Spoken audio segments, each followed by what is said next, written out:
340면 6절에서 15절 번갈아 교독하고 마지막 절 함께 읽도록 하겠습니다.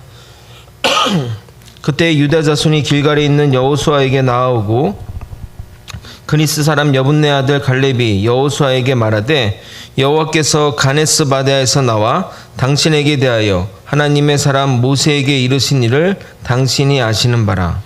내 나이 40세에 여호와의 종 모세가 가데스 바네아에서 나를 보내어 이 땅을 정탐하게 하였으므로 내가 성실한 마음으로 그에게 보고하였고 나와 함께 올라갔던 내 형제들은 백성의 간담을 높게 하였으나 나는 내 하나님 여호와께 충성하였으므로 그날에 모세가 맹세하여 이르되 내가 내 하나님 여호와께 충성하였은즉 내 발로 밟는 땅은 영원히 너와 내 자손의 기업이 되리라 하였나이다. 이제 보소서 여호와께서 이 말씀을 모세에게 이르신 때로부터 이스라엘이 광야에서 방황한 이 45년 동안을 여호와께서 말씀하신 대로 나를 생존하게 하셨나이다.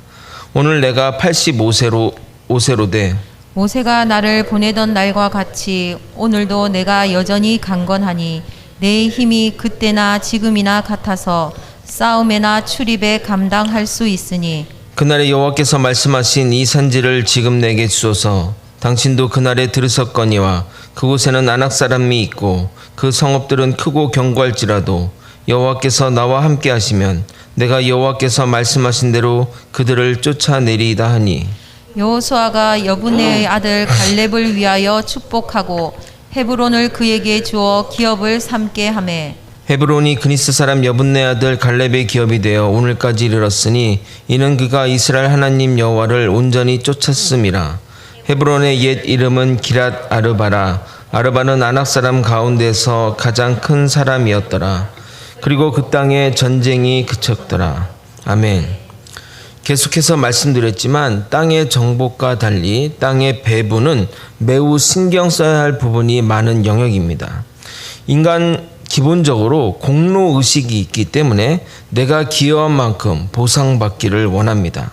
그래서 전쟁을 잘 맞춰놓고 배분에 실패해서 나라가 쪼개지거나 망가지는 경우가 역사 속에서 허다한 것입니다. 요단 서편 땅 배분은 하나님이 모세에게 명령한 방식을 따랐습니다. 그것은 공의롭게 땅을 미리 배분한 다음에 제비뽑기로 뽑은 것입니다. 누가 어떤 땅을 배분받을지 모르는 상황에서는 땅의 배분은 공정하고 공평하게 이루어지게 됩니다. 불리하게 배정된 땅이 내 땅이 될 수 있기에 여러 가지 조건들을 다 감안하여 땅을 공정하게 배분하게 됩니다. 그리고 마지막으로 하나님의 뜻을 따르게 됩니다. 인간의 노력과 하나님의 뜻이 하나가 되어 선한 결과가 도출했기에 아무도 불만을 가질 수 없었습니다. 그러나 아무리 공적과 상관없이 땅을 배분한다 할지라도 무시 못할 두 사람이 있습니다. 바로 여호수아와 갈렙입니다. 유일하게 요단강을 건넌 20세 이상의 사람이며 이스라엘에서 최고 연장자입니다. 믿음으로 하나님의 뜻을 바라본 자들이며 무수한 역경과 고난을 이겨낸 전쟁의 영웅들입니다. 만약 그들이 공로를 주장한다면 누구도 그것에 대해 반기를 들기란 쉽지 않습니다. 그들의 땅 배분은 어떻게 해야 할까요? 제가 개인적으로 좋아하는 성경의 인물들이 있는데 갈렙은 항상 세 손가락 안에 드는 인물 중에 하나입니다.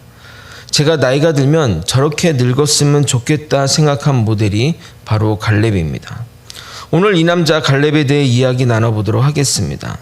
땅의 배분에 앞서 여호수아 앞에 나타난 갈렙의 믿음의 고백을 통해 우리가 이 땅에서 어떠한 믿음의 자세로 살아야 하는지 고민해보는 시간이 되길 예수님의 이름으로 소망합니다.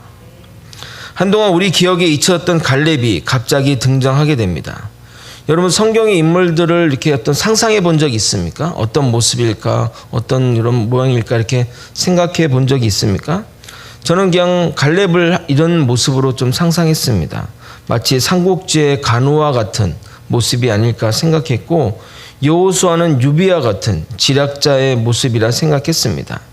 왜냐하면 갈렙의 그 첫 등장이 너무나 인상적이었기 때문입니다.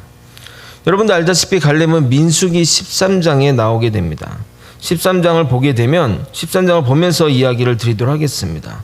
오늘은 여러분과 성경을 좀 많이 읽도록 하겠습니다. 설명을 이렇게 하는 것보다 이렇게라도 성경을 읽는 것이 더 의미 있다고 생각해서 좀 많이 읽도록 하겠습니다.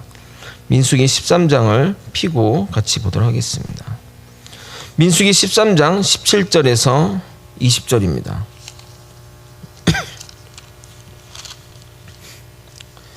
구약성경 216페이지 민수기 13장 17절에서 20절입니다. 모세가 가나안 땅을 정탐하러 그들을 보내며 이르되 너희는 네겝길로 행하여 산지로 올라가서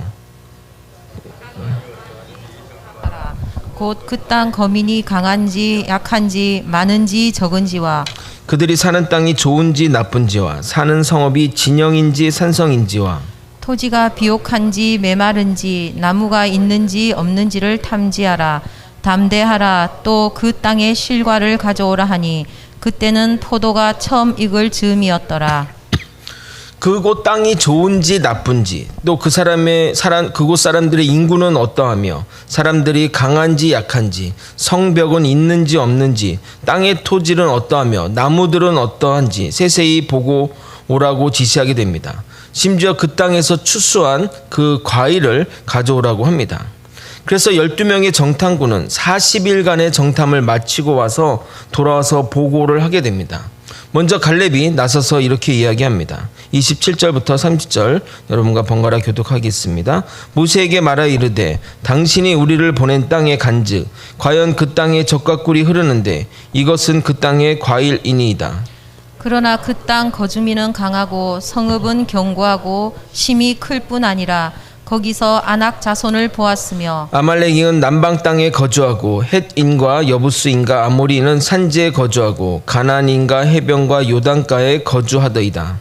갈렙이 모세 앞에서 백성을 조용하게 하고 이르되 우리가 곧 올라가서 그 땅을 취하자 능히 이기리라 하나 갈렙은 그 땅 백성들이 강하고 또 성읍도 견고하나 우리가 올라가서 싸우면 충분히 이길 수 있다고 말하면서 백성들을 안심시킵니다.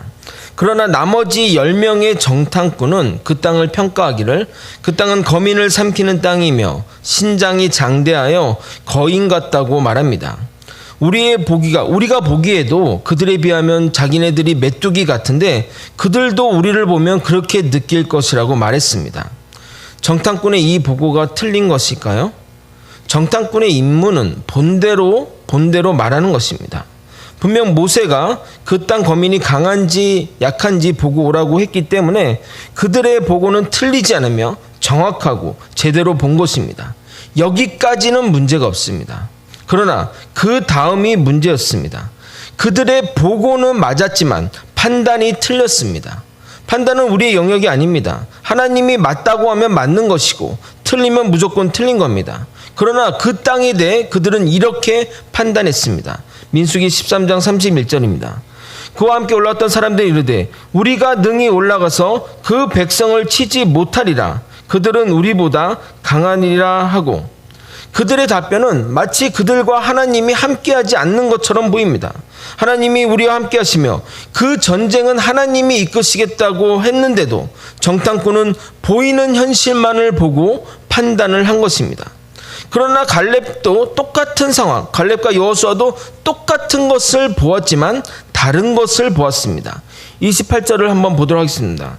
그러나 그 땅 거주민은 강하고 성읍은 견고하고 심이 클 뿐 아니라 거기에 아낙 자손을 보았으며 그러니까 그 땅 거주민들 사람들이 많고 그 성읍도 철저하게 잘 돼 있고 그리고 그 가장 키 큰 민족인 아낙 자손이 거기 있다고 얘기를 하고 있습니다.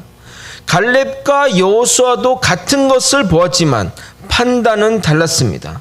왜냐하면 갈렙은 보이는 현실 너머에 우리와 함께 하시는 주님을 보았기 때문입니다.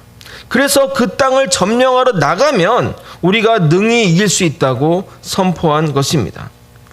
여러분, 백성들의 반응은 어떨 것 같습니까? 당연히 10명의 이야기들을 들은 백성은 분노하며 통곡하기 시작했습니다. 여호와 하나님이 우리에게 약속한 땅은 실상은 우리의 매장지라고, 우리의 죽음이 있는 매장지라고 분노하며 애굽으로 돌아가자며 모세와 아론을 끌어내렸습니다. 민수기 14장 1절부터 5절 저와 번갈아 교독하겠습니다. 온 회중이 소리 높여 부르짖으며 백성이 밤새도록 통곡하였더라. 이스라엘 자손이 다 모세와 아론을 원망하며 온 회중이 그들에게 이르되 우리가 애굽 땅에서 죽었거나 이 광야에서 죽었으면 좋았을 것을. 어찌하여 여호와가 우리를 그 땅으로 인도하여 칼에 쓰러지게 하려 하는가? 우리 처자가 사로잡히리니 애굽으로 돌아가는 것이 낫지 아니하랴. 이에 서로 말하되 우리가 한 지휘관을 세우고 애굽으로 돌아가자 하매 모세와 아론이 이스라엘 자손의 온 회중 앞에서 엎드린지라. 이런 상황 가운데, 정말 절대절명의 어떤 위기 상황 가운데 여호수아와 갈렙이 옷을 찢으며 두려움 없이 그들 앞에 나서서 이렇게 말하게 됩니다. 민수기 14장 7절에서 9절 제가 읽도록 하겠습니다. 이스라엘 자손의 온 회중에게 말하 이르되 우리가 두루다니며 점령한 땅은 심히 아름다운 땅이라. 여호와께서 우리를 기뻐하시면 우리를 그 땅으로 인도하여 들이시고 그 땅을 우리에게 주시리라. 이는 과연 젖과 꿀이 흐르는 땅이니라. 다만 여호와를 거역하지는 말라. 또 그 땅 백성을 두려워하지 말라. 그들은 우리의 먹이라. 그들의 보호자는 그들에게서 떠났고 여호와는 우리와 함께 하시니라. 그들을 두려워하지 말라 하나. 그들은 여호와께서 허락하시면 우리가 그 땅을 들어갈 수 있게 될 것이라 말하며 여호와가 우리와 함께 하시니 그들을 두려워하지 말라고 말합니다. 여호수아의 갈렙의 판단은 주님이 함께 하심으로 전쟁에 이긴다고 말한 것입니다. 그들은 우리와 함께 하시는 하나님을 본 것이고 10명의 정탐꾼과 그에 동조한 이스라엘 백성은 가나안 땅과 그 땅에 거주하는 거민만 본 것입니다. 결국 이 이야기의 결론은 이렇게 끝이 나게 됩니다. 정말 그들이 믿은 대로 그들의 운명이 결정되었던 것입니다. 민수기 14장 28절 30절 제가 읽어드리도록 하겠습니다. 그들에게 이르되 여호와의 말씀에 내 삶을 두고 맹세하노라.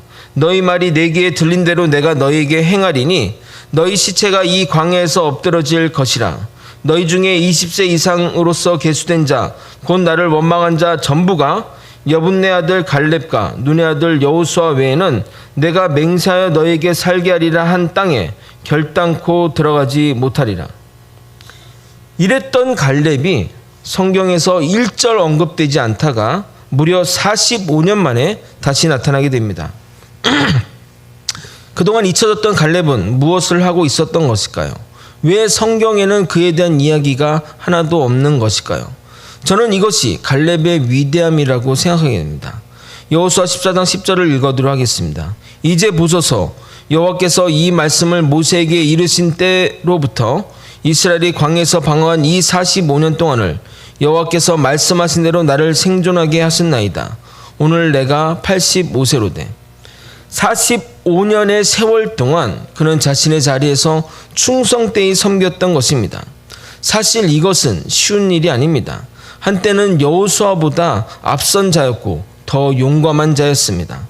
당당히 하나님 말씀을 선포하고 백성들의 기세에도 죽음을 두려워하지 않고 외쳤던 자입니다. 그리고 여호수아와 함께 유일하게 가나안 입성을 허락받은 자라면 분명히 자신의 지위와 위치를 이용해 전면에 나설 수 있었습니다. 그런데 그는 묵묵히 여호수아 뒤에서 있었던 것입니다. 2인자도 아닌 그냥 무명의 존재로 말입니다. 여러분이 직장 생활을 하거나 또는 교회 생활을 하는 가운데 자신보다 좀 못하거나 또는 동급의 사람이 자신보다 더 높은 자리에 오르거나 더 빨리 권사나 장로를 맡게 되면 어떤 기분이 들 것 같습니까? 만약에 저보다 여러 면에서 부족한 친구가 저보다 더 잘 나간다고 하면 참 힘들 것 같습니다. 더욱이 그 밑에서 그를 도우며 조용히 지내기라는 더 쉽지 않은 일입니다. 모세의 누인 미리암과 형인 아론도 자신의 동생인 모세가 잘못을 저지르자 그를 비난하며 우리에게도 하나님이 말씀하시는데 왜 모세를 세우냐고 했다가 혼이 나기도 했습니다. 요셉의 형들도 아버지가 자신보다 동생인 요셉을 아끼자 그를 미워하고 죽이려까지 하였습니다. 이처럼 말없이 조용히 2인자로 있는 것이 결코 쉬운 일이 아닙니다. 특히 갈렙 같은 대장부가 말입니다. 그러나 그는 여호수아 뒤에서 조용히 여호수아를 도우며 그를 지지했습니다. 무려 45년 동안이나. 그리고 이제 본격적인 땅 배분에 앞서 이렇게 고백하는 겁니다. 사람들은 여호수아 앞에 나서는 갈렙을 보면서 이렇게 생각했을 것입니다. 아, 이제 좋은 땅을 달라고 말하겠구나. 갈렙이면 당연히 여호수아가 가장 좋은 땅을 줘야겠지. 거의 정복된 땅, 그냥 들어가 그냥 살면 되는 땅을 주어야 하지 않겠냐 생각했을 것입니다. 심지어 생전에 모세가 갈렙에게 이렇게까지 약속했던 적이 있었습니다. 여호수아서 14장 9절입니다. 그날에 모세가 맹세하여 이르되 내가 내 하나님 여호와를 충성하였은즉 내 발로 밟는 땅은 영원히 너와 내 자손의 기업이 되리라 하였나니라. 너가 가지고 싶은 땅 밟기만 해라. 영원히 너와 내 자손의 땅이 될 것이라고 약속했습니다. 누구도 이것에 반론하지 못할 것이고 누구도 이것에 의의를 제기하지 못할 것입니다. 그런데 갈렙은 이렇게 고백하게 됩니다. 11절 12절 여러분과 함께 읽도록 하겠습니다. 함께 읽겠습니다. 시작. 모세가 나를 보내던 날과 같이 오늘도 내가 여전히 강건하니 내 힘이 그때나 지금이나 같아서 싸움에나 출입에 감당할 수 있으니 그날에 여호와께서 말씀하신 이 산지를 지금 내게 주소서. 당신도 그날에 들으셨거니와 그곳에는 아낙 사람이 있고 그 성읍들은 크고 견고할지라도 여호와께서 나와 함께 하시면 내가 여호와께서 말씀하신 대로 그들을 쫓아내리이다 하니. 그는 여호수아 앞에서 45년 전 모세가 나를 보냈던 그때와 같이 지금도 팔팔하다며 어떤 싸움도 감당할 수 있다며 자신에게 평지가 아닌 산지를 달라고 하는 겁니다. 그리고 그 땅은 적들이 견고하게 있는 땅을 달라고 말하고 있습니다. 그가 달라고 한 그 헤브론 지역은 다윗이 완전히 이스라엘을 통일하기 7년 동안 도성으로 삼았던 곳이고 천연의 지형으로 요새 중에 요새인 곳입니다. 그 말은 정복하기가 쉽지 않은 땅이라는 말입니다. 심지어 그 땅에는 장신인 거인족인 아낙 자손이 살고 있었습니다. 45년 전 그들이 정탐하고 돌아와 그 사람에 비해 자신들이 메뚜기 같다고 말한 그 성읍 사람들이 살던 곳입니다. 특히 헤브론에 사는 자들은 아르바 족속이라고 했는데 아낙 자손 중에서 가장 큰 자들이 사는 곳입니다. 그리고 그것은 해발 930m인지라 지형이라 살기 좋은 곳이 아닙니다. 반면 이 지중해 해변가 이쪽에 있는 땅은 고도도 낮고 농사짓기에 유리한 땅이지만 갈렙은 산과 광야로 둘러싸인 헤브론 땅을 달라고 한 것입니다. 그 성읍을 달라는 갈렙도 갈렙이지만 그 땅을 주는 여호수아도 정말 대단합니다.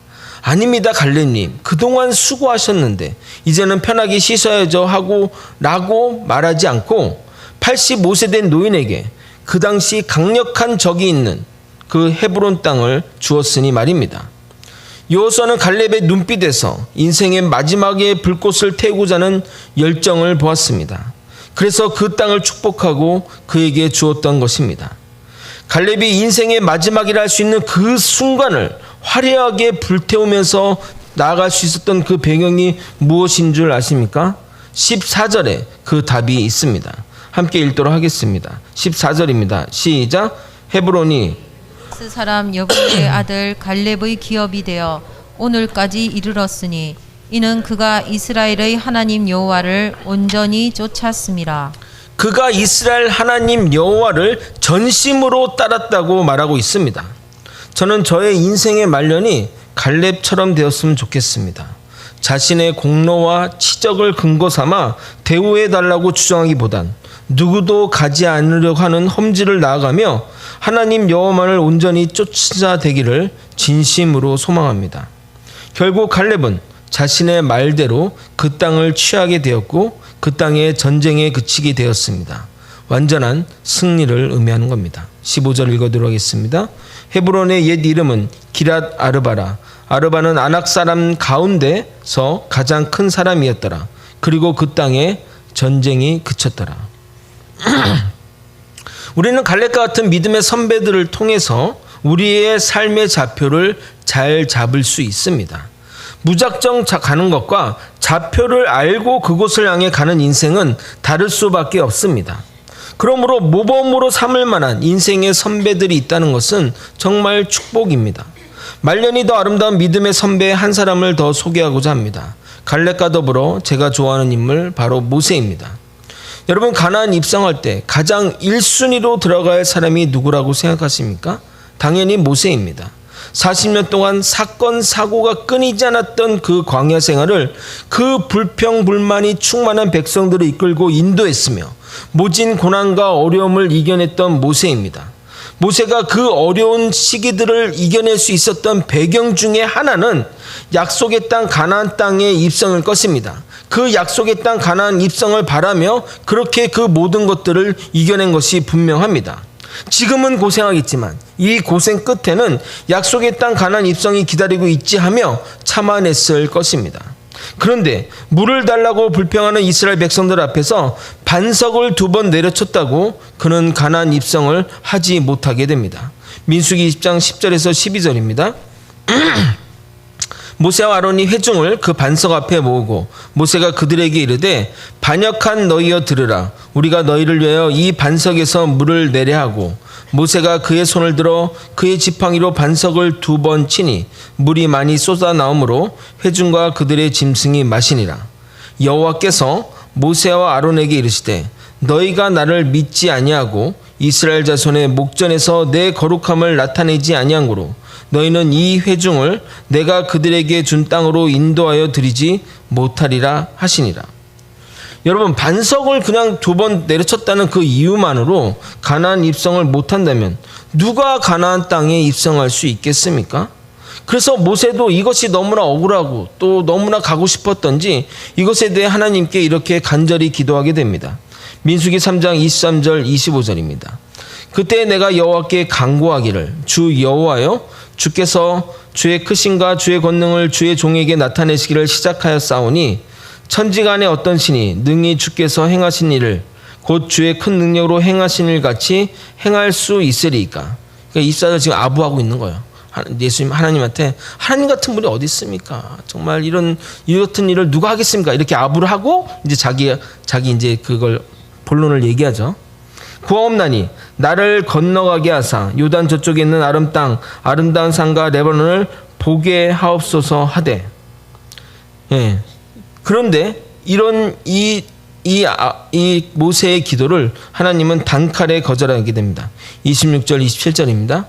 여호와께서 너희 때문에 내게 진노하사 내 말을 듣지 아니하시고 내게 이르시기를 그만해도 족하니 이 일로 다시 내게 말하지 말라.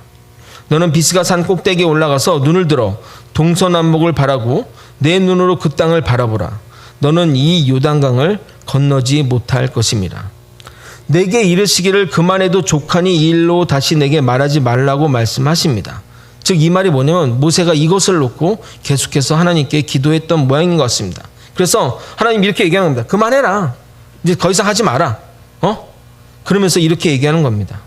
산꼭대기에 올라가서 그 땅을 바라보되 너는 그 땅을 건너지 못할 것이라고 말씀합니다.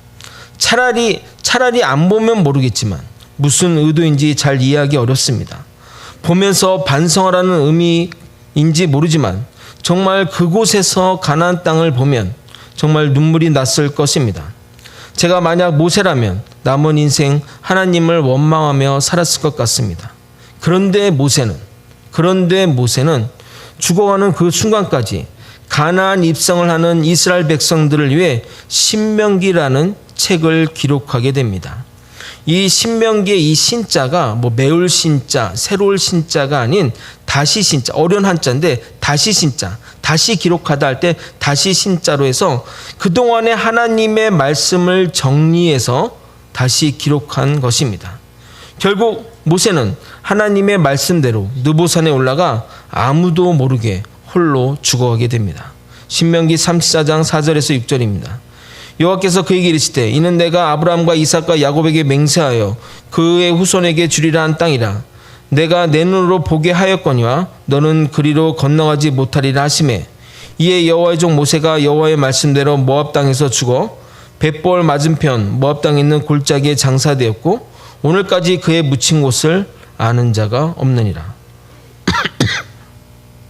모세는 자신의 사명을 굳건히 감당하고 아무 공로 없이 이 땅의 삶을 마감하였습니다. 아마도 갈렙은 땅 배분에 앞서 여러 가지 이야기를 들었을 것입니다.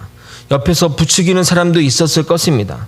아마도 갈렙이 아무 말 하지 않고 그냥 있었다면 여호수아도 굉장히 난처했을 것입니다.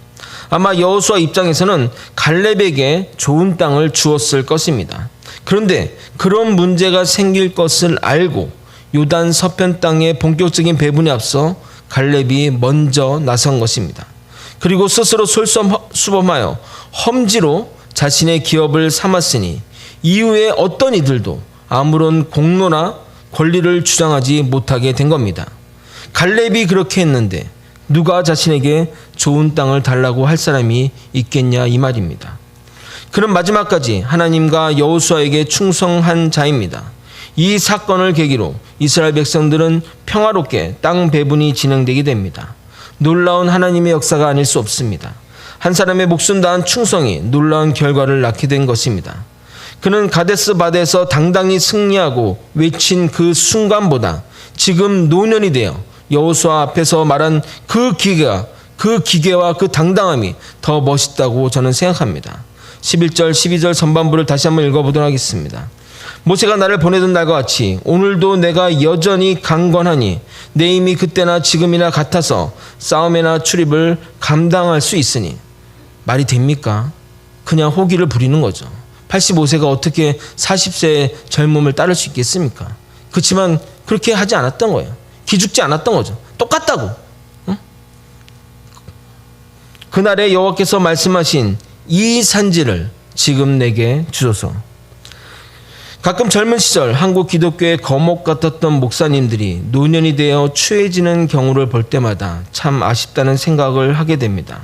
죄송한 말씀이지만 차라리 저분이 젊어서 돌아가셨다면 많은 후배 목사들이 따르며 영원히 존경하는 자리에 있었을 텐데 하는 생각이 들 때가 많습니다. 노역에 자신의 아들에게 교회를 물려주고 여러 가지 돈 문제 말실수로 망가지는 모습을 보는 것이 참 같은 목회자로서 안타까울 때가 많습니다. 우리 모두 인생의 마지막이 아름다운 삶을 살아가기를 예수님의 이름으로 소망합니다. 말씀을 정리하겠습니다. 갈렙의 놀라운 헌신을 통해 이스라엘 땅 배분은 은혜롭게 진행이 됩니다. 그는 평생을 여호수아 뒤에서 지지하며 눈에 띄지 않게 자신의 사역을 감당했고 늙어서까지 주님을 바라보며 가장 어려운 길을 선택하여 나아갔습니다. 이런 선배들의 모습이 우리의 믿음의 사람들이 따라가야 할 모습이라고 생각합니다. 인생의 마지막이 아름다운 삶이 진정 아름다운 인생입니다. 85세에 당당히 이 산지를 내게 주소서 외쳤던 갈렙의 선포처럼 나이가 들수록 더욱 강건하고 영혼이 더욱더 순수해지는 믿음의 사람들이 다 될 수 있기를 예수 그리스도의 이름으로 소망합니다. 함께 이 찬양, 이 성경 말씀에 근거했던 찬양을 같이 부르고 우리 기도의 자리로 나아갔으면 좋겠습니다.